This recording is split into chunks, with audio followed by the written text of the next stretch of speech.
welcome to the first in a series of investment updates from HJP. What I propose to do today is have a look back first of all at last year to see what themes or issues were unfolded during the course of the year. And then I'm going to pick out three themes that we think are going to play a significant part of investment markets in the coming months. So 2014 really was a year of surprises in many respects. While many people were aware of the strength of the US economy, and it was indeed the best performing stock market around the world, what might surprise is how poorly the UK market performed. We had lots of news about how strong the UK economy was, and yet the UK stock market didn't reflect this. In fact, the FTSE 100 actually lost money during the course of 2014. Fixed income markets were also a bit of a surprise. All the fund managers we spoke to at the beginning of 2014 all held very similar views, and that was that interest rates were going to rise in the US and the UK, and that was going to mean losses in capital for fixed income fund holders. What actually happened was prices continued to rise as more money flowed into those sectors, and in fact that compressed yields further. In particular, index-linked gilts performed very well indeed. In terms of our portfolios that we run, the second best sector after the US stock market was in fact UK commercial property. Now that was widely tipped at the beginning of 2014 as being a good year for returns, and that's probably a function of the fact that commercial property is the last sector to recover at the end of a recession. What was probably more predictable was that European stock markets were the worst performers. Europe has its issues. Some of those have been very publicly acknowledged, and some of them have been rather exaggerated. The big issue for Europe is falling prices. They've now moved into deflation, and that's probably the big reason behind why the ECB has decided to institute quantitative easing. So they're printing money to try and stimulate their economic growth again. So how did our portfolios perform against that backdrop during 2014? Well, ironically, it's the non-stock market exposures that were the big contributors for us.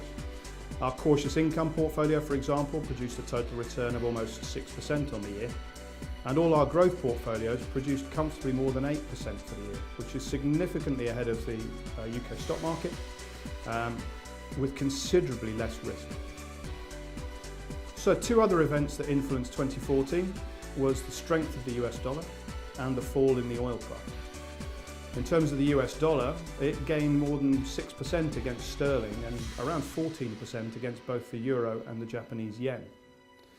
And whilst the strength of the US dollar is definitely a contributing factor to the fall in oil prices, it's only one factor. And in fact, supply and demand, both supply from the US shale industry and the fact that OPEC decided not to cut production, as well as the fact that demand fell off from emerging economies who were slowing down, those were the bigger contributors to the fall in the oil price.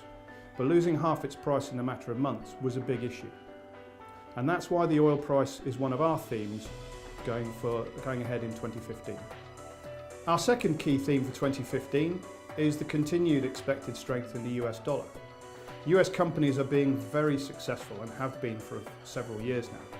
Witness, for example, Apple's recent announcement of the highest ever corporate profits for a single quarter.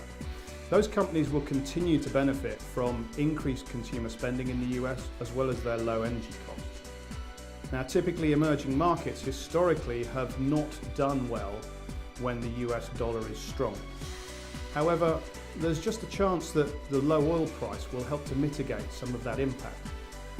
That's going to particularly benefit countries with strong balance sheets and who are net importers of oil. So look for good returns potentially in places like Turkey, India and China. Our final theme for 2015 is geopolitics. Now we've got three areas of concern here. There's Europe, Russia, Ukraine and the UK. Obviously in May this year we've got a general election coming up in Britain, and there is no clear outcome forecast in terms of what the polls are currently saying. Now, no clear outcome equals doubt, and the longer those doubts continue as we approach the date of the election, that's going to increase volatility in stock markets.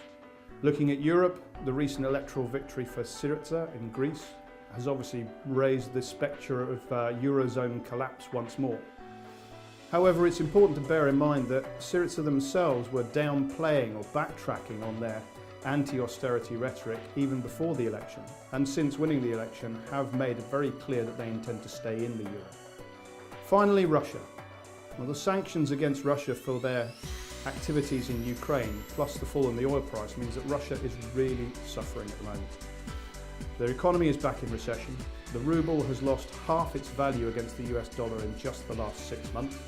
And some commentators believe that at current oil price, Russia is losing money on every barrel of oil it produces. However, on the flip side, they have extremely strong government finances and a very large war chest to fight this off, so they can probably put up with this pain for some considerable while yet to come. So what do these three themes mean in relation to our portfolios? Well, late last year we took a decision to rebalance those portfolios. We were concerned about some levels of stock markets, and we were also concerned about the prospects for interest rates. So we reallocated some of those monies, and in particular we increased our weightings to commercial property. And we think that we've made those portfolios suitably defensive for the coming months, but we will continue to monitor the themes that we've identified very carefully and make sure that we move if we have to. Thank you.